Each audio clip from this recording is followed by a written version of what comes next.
Welcome guys, Vishal Gupta आपका teacher. कैसे हो आप सब स्टूडेंट्स। इस वीडियो में हम क्लास 11 का जो हमारा चैप्टर चल रहा है अकाउंटिंग फॉर जीएसटी उसका सॉल्यूशन कराने जा रहा हूँ। क्वेश्चन नंबर 5 का from the book of D के गोयल।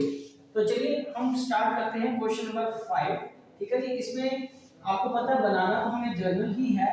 ठीक है, तो जर्नल का फॉर्मेट हम ड्रॉ कर लीजिए, फिर एक एक करके ट्रांजैक्शन हम करते जाते हैं। ठीक है जी। तो ये रहा हमारा फॉर्मेट जर्नल का।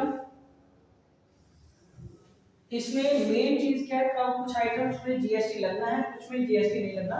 वो जैसे जैसे हम पढ़ते जाते हैं क्वेश्चन को मैं आपको कुछ समझाता जाऊंगा।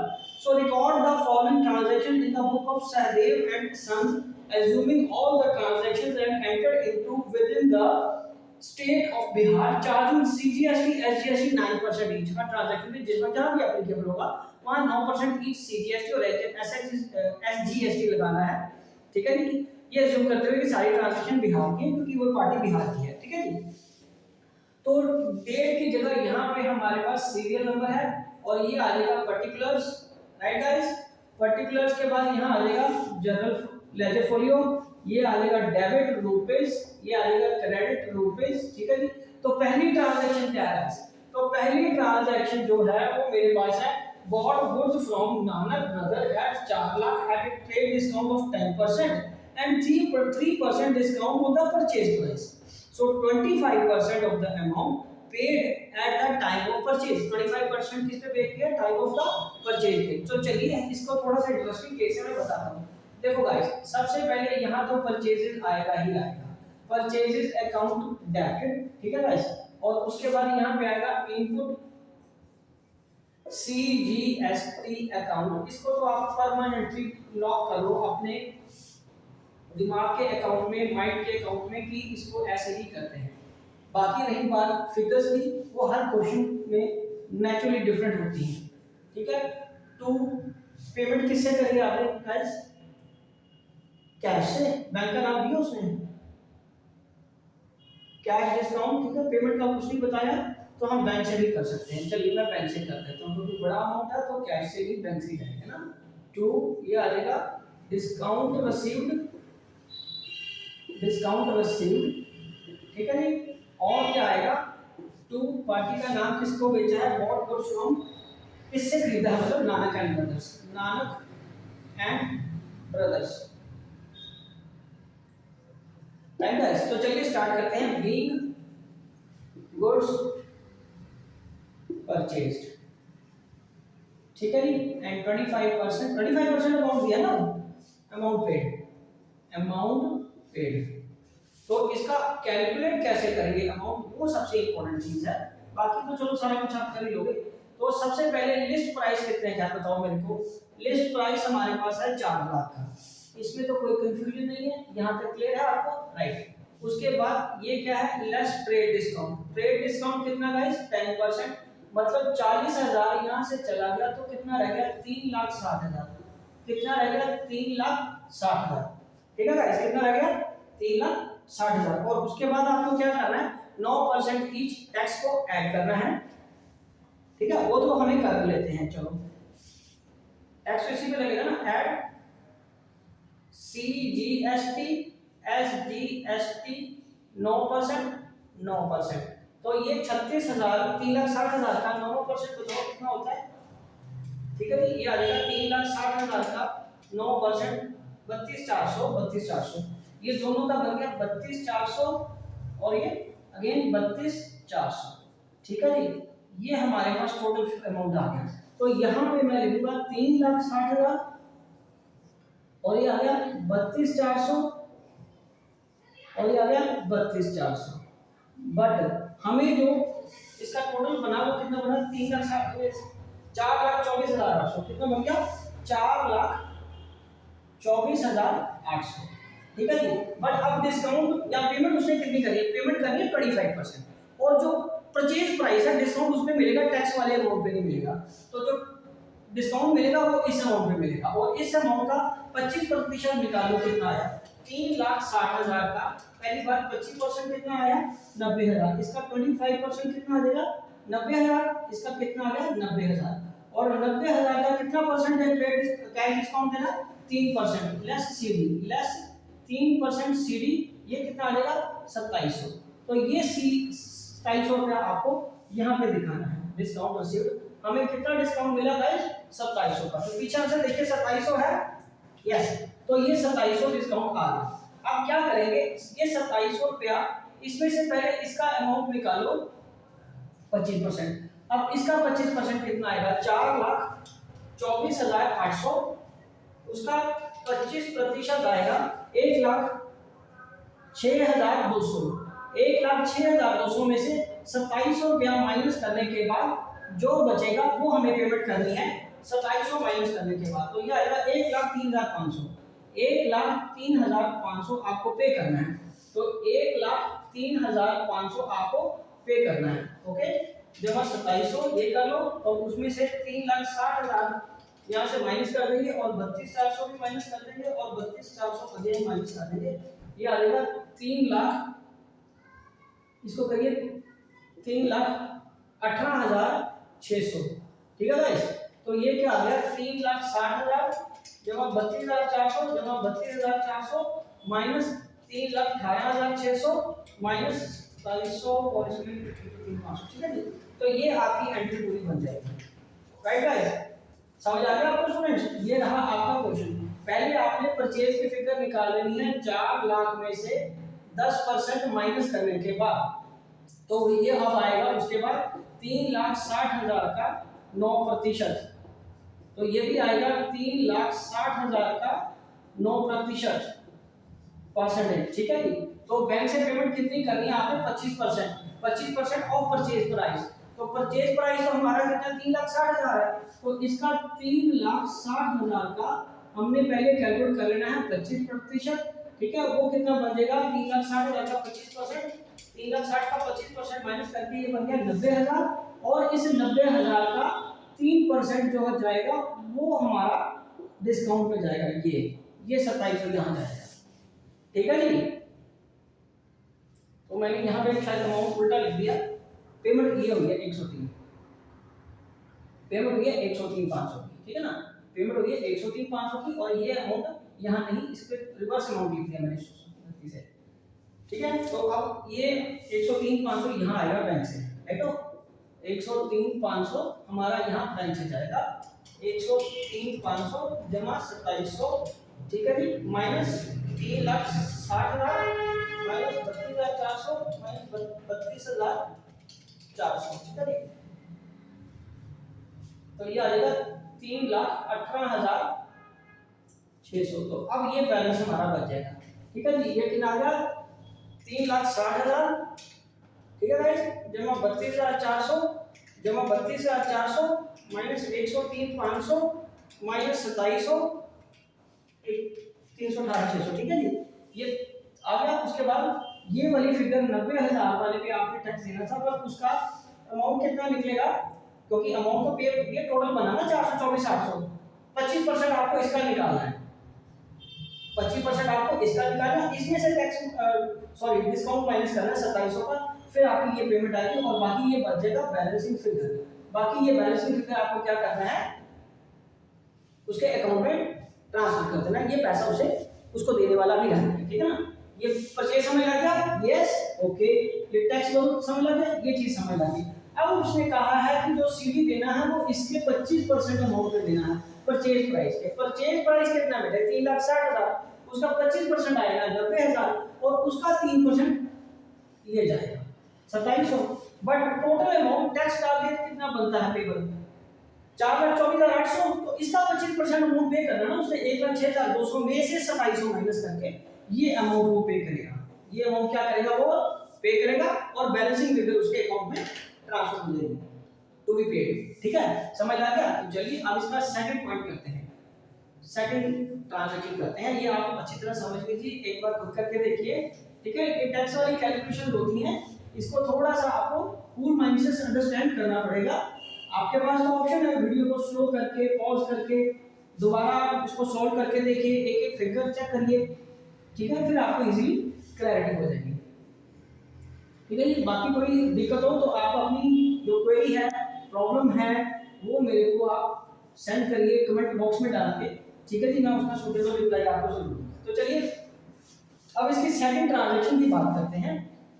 सेकंड ट्रांजैक्शन क्या कह रहा है, फिफ्थ क्वेश्चन की, sold goods to Kumar and son for ₹2 lakh at 20% trade discount and 5% discount on sale price. Sale price में मतलब टैक्स को इंक्लूड किए बिना, और 60% of the total amount was received by cheque. ठीक है जी, तो करते हैं, ये भी सिंपल सी चीज है। तो इसका मतलब यहाँ पे हमें पहले जर्नल के फॉर्मेट को मैं दोबारा कंप्लीट सा कर लूं एक बार। ये रहा इसका सीरियल नंबर, ये 2 सीरियल नंबर 2 आएगा। ठीक है जी, ये लेवल फोलियो को हमने एक्सटेंड कर लिया, उसके बाद ये इसको एक्सटेंड कर लिया। तो सेकंड है यहाँ पे हमारे पास पहले जो बैंक में पैसा आएगा कुछ पैसा, ठीक है जी, और जब बैंक से पैसा आ रहा है डिस्काउंट भी वो कह रहा है, तो ये क्या आएगा, डिस्काउंट अलाउड आएगा इस तरफ, डिस्काउंट अलाउड अकाउंट आएगा। ठीक है जी, ओके। और उसके बाद क्या आएगा, उस पार्टी का नाम जिसको भेजा है Kumar and sons, Kumar and sons account debit to, यह आ जाएगा सेल्स अकाउंट। ठीक है, और ये क्या आ जाएगा, to output CGST and to output SGST, SGST. तो गाइस इसको मैं आपको सिंपली करके बताता हूँ, ये बहुत इजी है। हमारे पास 2 लाख है, हाँ जी, 2 लाख का 20% माइनस करने के बाद कितना बचा, यहाँ पे तो चलो पहले लिख लो, being goods sold and 60% of amount received. 60% amount ही रिसीव कर रहे हैं ना, हुआ है। ठीक है, ये कितना अमाउंट रिसीव हुआ है, 60% ऑफ द अमाउंट रिसीव्ड। तो अब आपकी जानकारी के लिए यहाँ पे हमें क्या करना पड़ेगा, लिस्ट प्राइस कितना गाइस, 2 लाख का, उसका 20% माइनस कर दो, लेस 20%, 20% कितना हो गया, 40,000। तो ये कितना रह गया गाइस, 1,60,000, 1,60,000 ये रह गया। तो इसका मतलब सेल की वैल्यू कितनी है, 1,60,000 कूल माइन से। ठीक है जी, 1,60,000 इसकी सेल की वैल्यू है।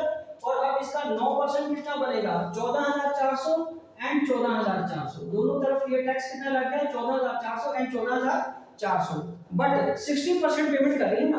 तो अब इसका मतलब 1,60,000 का 60% कैलकुलेट करो कितना बनता है, 1,60,000 का 60% कितना आ गया, ये आ गया 96,000, 96,000 60% आ गया। तो इसमें कैश डिस्काउंट भी मिल रहा है ना हम उसको, जिससे हमने पैसे ले लिए। तो 60% का 5%, 96,000 का 5%, तो ये 4800 टैक्स सॉरी कैश डिस्काउंट आएगा। तो सीडी कितना आ गया इसका 5%, 4800। तो 4800 ये फिगर मेरे को पता चल गई। ठीक है, अब इसमें मैं टैक्स ऐड कर दूंगा, इधर आप ऐड कर दीजिए सीजीएसटी और एसजीएसटी। ठीक है, ये कितना 14,400, ये कितना अगेन 14,400, तो ये आ गया 1,60,000। ठीक है गाइस, 1,60,000 14,400 14,400, ये आ गया 1,88,800, 1,88,800। और अब इसका 60% कैलकुलेट करिए, इसका 60% कितना आएगा, 1,13,280, 1,13,280। और इसमें से ये 4800 रुपये आपने माइनस करना है, इसमें से आपने क्या माइनस करना है, ये 4800 रुपीज माइनस करने हैं। ठीक है गाइस, ये 4800 माइनस करके ये आएगा 108,480, 108,480। तो ये आ जाएगा 108,480। ठीक है जी, तो बाकी क्या होगा, बाकी फिर उसका हम उधार स्टैंड कर लेंगे, 1,60,000। ठीक है, जमा 14,400 जमा 14,400। ठीक है जी, माइनस 108,480, ओके, और माइनस 4800, तो ये 75,520 ये बैलेंस आउटस्टैंडिंग रह जाएगा। एक बार दोबारा आप चेक कर लें, 108,480 माइनस 1,60,000 माइनस 14,400 एंड 14,400। ठीक है जी, स्टूडेंट सबसे पहले हमें सेल की वैल्यू कैलकुलेट करनी है। वो कितनी है हमारे पास, 2 लाख है ना, 2 लाख है हमारे पास। 2 लाख का हमें क्या करना है, 40% फाइंड कर लो।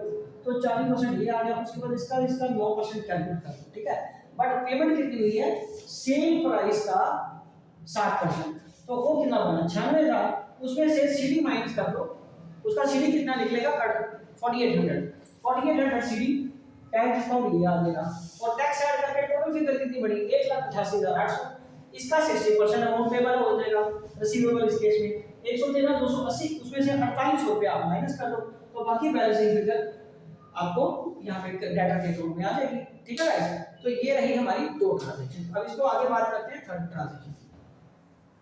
ठीक है जी, तो थर्ड ट्रांजैक्शन देखते हैं क्या है, इसको आप अंडरस्टैंड करो अच्छी तरह से। थर्ड ट्रांजैक्शन है रिसीव फ्रॉम गोपी। ठीक है जी, इसमें तो जब हम किसी डेटर से पैसे लेते हैं तो उसमें कोई भी अलग से टैक्स नहीं ऐड होता जीएसटी, बिकॉज जो भी टैक्स कुछ ऐड करना था वो जब हमने उसको सेल किया था, सामान बेचा था या किसी सप्लायर से सामान खरीदा होगा, ठीक है, तब वो टैक्स हम लोग पे कर चुके होते हैं या रिसीव कर चुके होते हैं उसे। तो अमाउंट रिसीव करते वक्त किसी डेटर से या अमाउंट पे करते वक्त किसी क्रेडिटर को, ठीक है भाई, हमने उसको नहीं करना कुछ भी, उसमें से मतलब टैक्स ही लेस करने बैठते हैं, टैक्स ऐड नहीं करना, ना ही कुछ करना उसका टैक्स का। ठीक है जी, ये तो और इसी लाइन है, सब से बन रही है, ठीक कर लेते हैं, सुंदर सुंदर सा दिखना चाहिए। ठीक है जी, तो ये हमारी अब थर्ड ट्रांजैक्शन क्या है, ये तो थर्ड ट्रांजैक्शन क्या है हमारे पास, हमने क्या पैसा क्या रिसीव किया, किससे पैसा रिसीव किया हमने गाइस, ये पैसा रिसीव किया हमने receive from Gopi Chand 38,000 by cheque after deducting 5% CD, 5% CD के बाद। तो यहाँ सिंपल बात है, आफ्टर 5 डिडक्टिंग 5% सीडी ना, तो इसका मतलब पहली बात हमारी यहाँ बैंक अकाउंट डेबिट हो जाएगा। ठीक है जी, उसके बाद क्या आ जाएगा, discount received, sorry discount allowed, discount allowed इधर आ जाएगा। ठीक है जी, डेबिट एंड टू नाम क्या उसका गोपी चंद, तो गोपी चंद, तो गोपी चंद को हमने पैसा रिकवर करना उससे, और रिकवर कितना किया हमने, कितना पैसा मिला 38,000 रुपया मिला उससे। पर गाइस ये जो 38,000 उससे मिला है वो कैसे मिला है, वो 5% किसी रकम का माइनस करके मिला। ठीक है जी, तो इसको हम कैसे करेंगे, देखो 38,000 तो हमारे पास उतना ही आया ना, और उसका एक्स अमाउंट जितना भी था उससे हमें 5% कम करने के बाद 38,000 आया, तो उसके लिए हमें कोई ज्यादा मेहनत करने की जरूरत नहीं है, वो मैं आपको बताता हूँ कैसे आएगा। 38,000 लिखिए बैंक में, ठीक है गाइस, 38,000 किसमें करेंगे, बैंक में, 38,000 हम लिखेंगे बैंक में, और यहाँ पर मैं आपको बताता हूँ कैसे आएगा। यहाँ लिखेंगे बीइंग ₹38,000 रिसीव्ड फ्रॉम गोपी चंद, गोपी चंद, और ये अमाउंट कैसे आएगा, ठीक है जी, ये 38,000 इनटू 100 डिवाइडेड बाय 100 माइनस 8 का फॉर्मूला लगा के 95 कर लो, तो ये कितना आ गया 38,000 बटे 95 इनटू 100, तो ये 40,000 आया, तो इसका ये कितना बनता है 40,000। तो 40,000 में यहाँ पे गोपी चंद के सामने लिखूंगा, इसका मतलब तुझे 40,000 था, 2% कितना आ गया डिस्काउंट, तो 40,000 का 5% 2,000 ही बनता है। ठीक है गाइस, तो नेक्स्ट फोर्थ ट्रांजैक्शन क्या है, फोर्थ ट्रांजैक्शन हमारे पास है paid rent by cheque. Yes, जब आपने रेंट पे किया है तो उसमें सीजीएसटी और एसजीएसटी लगेगा। ठीक है जी, तो यहाँ पे फोर्थ में आएगा रेंट, फोर्थ किसका है, रेंट का। ठीक है भाई, रेंट का ना, हाँ, rent account debited, right guys, input CGST account debited, input SGST account debited to bank account. तो गाइस कितना है ये 20,000 ये है, और इसका 9% कितना आ गया 1,800, और ये अगेन 1,800 3600, तो मतलब 23,600 रुपया हमने पे कर दिया है रेंट, 23,600 रुपया क्या किया गाइस हमने पे कर दिया। तो बीइंग रेंट पेड। ठीक है जी, ये हमारी ट्रांजैक्शन नंबर 4 आ गया। नेक्स्ट फिफ्थ क्या है गाइस, फिफ्थ में है पेड सैलरी बाय चेक। तो सैलरीज के ऊपर कोई जीएसटी नहीं लगता, उस पे इनकम टैक्स लगता है, इसकी इनडायरेक्ट टैक्स इस पे नहीं लगेगा, आएगा कोई salaries account debited to bank. ठीक है जी,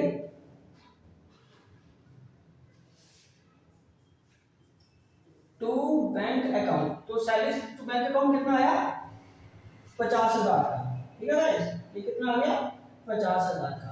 तो इससे हमें क्या पता चला कि सैलरी पे जीएसटी नहीं लगता, ठीक है जी, क्यों, क्योंकि वो जीएसटी गुड्स या सर्विसेज पे लगेगा, सैलरीज हमारी इनकम, उस पर्सन की इनकम होती है, उस पे जीएसटी लगता है, ठीक है, being salaries paid by cheque, ठीक है जी, ये 5 ट्रांजैक्शन हो गई हैं। अब अगली कौन सी है 6, 7, 8, 6 में वो क्या कह रहा है, goods worth rupees 10,000 distributed as free sample, तो जो फ्री सैंपल के लिए गुड्स आपने दिए हैं उसको ट्रीटमेंट करना है उसका, तो ये एक बार मैं सारा इरेज कर देता हूं ताकि हम दोबारा इसको साफ साफ काम कर लें, ठीक है जी, थोड़ा सा मैं फॉर्म ऊपर से एक्सटेंड कर लेता हूं, ठीक है जी। तो अब देखो ना स्टूडेंट्स, जब हम गुड्स को एज फ्री सैंपल्स के रूप में दे रहे हैं, हमें पता है कि वो एडवर्टीजमेंट बनेगा, यदि वो कैश या बैंक से जाए, ठीक है, तब तो उसमें जो टैक्स होता है वो ऐड होता है, ठीक है, ज्यादातर एडवर्टीजमेंट के वक्त जब हम कैश या बैंक से पे करते हैं तो इसका मतलब हम बाहर से कोई सर्विसेज ले रहे हैं तो उसमें तो टैक्स इनपुट आएगा डेबिट में। अब जब हम अपने ही गुड्स को इस्तेमाल कर रहे हैं एडवर्टीजमेंट के लिए, फ्री सैंपल देने के लिए, तो उस केस में क्या होगा, उस केस में जो टैक्स है वो रिवर्स हो जाता है, उस केस में क्या होता है, टैक्स रिवर्स हो जाता है, ठीक है गाइस।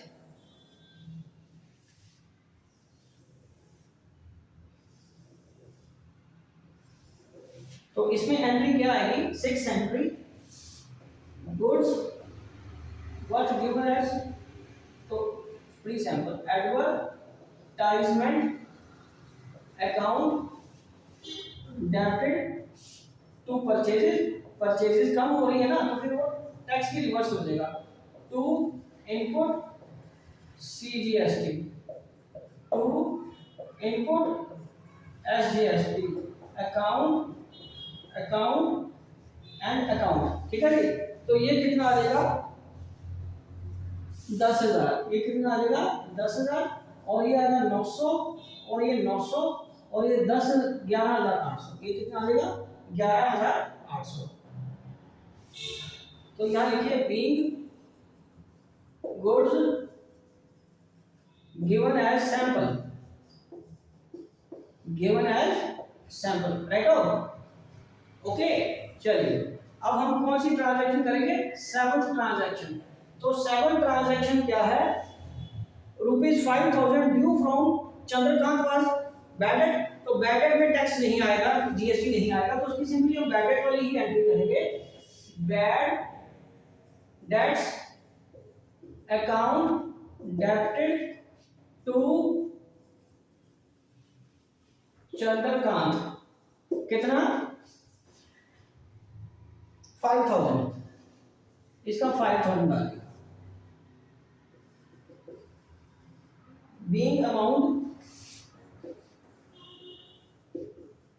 Due from Chandrakant